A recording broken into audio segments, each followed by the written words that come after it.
જય શ્રી કૃષ્ણ સ્નેહીજનો.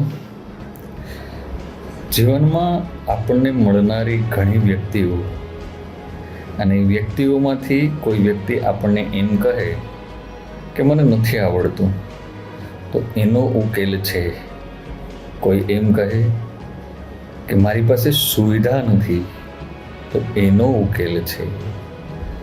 પણ કોઈ વ્યક્તિ જો એવું જ ધારી લે કે મારે કંઈ કરવું જ નથી, તો એના માટેનો કોઈ ઉકેલ નથી.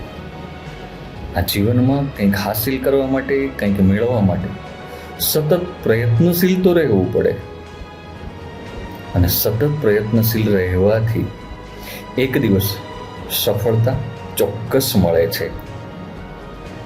બસ તમારી અંદર કંઈ પણ મેળવવાની, કંઈ પણ હાસિલ કરવાની ભાવના હોવી જોઈએ. જય શ્રી કૃષ્ણ સ્નેહીજનો.